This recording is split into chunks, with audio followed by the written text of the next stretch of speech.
नमस्कार, मी पंजाब डक। आज आहे 12 जून 2025। तर मी माझ्या शेतामध्ये आम्ही 10 तारखेला पेरणी केली। काल देखील पाऊस पडला आणि राज्यात देखील खूप ठिकाणी पाऊस पडला। तर आज 12 जूनला माझ्या शेतामधून मी अंदाज देणार आहे।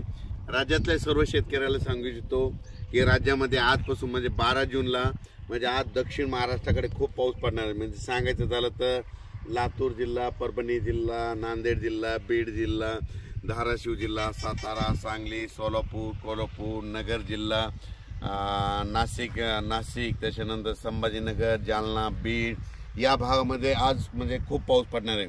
म्हणजे सांगायचं झालं तर 12 जून, 13 जून, 14 आणि 15 मध्ये दक्षिण महाराष्ट्र, मराठवाडा, पश्चिम महाराष्ट्र, कोकणात खूप पाऊस पडणार आहे। पण हे पाऊस पडत असताना 12, 13, 14ला विदर्भात देखील पाऊस पडणार आहे। त्याच्यानंतर म्हणजे बुलढाणा, अकोला, अमरावती, त्याच्यानंतर जळगाव, धुळे, नंदुरबार, त्याच्यानंतर नाशिक,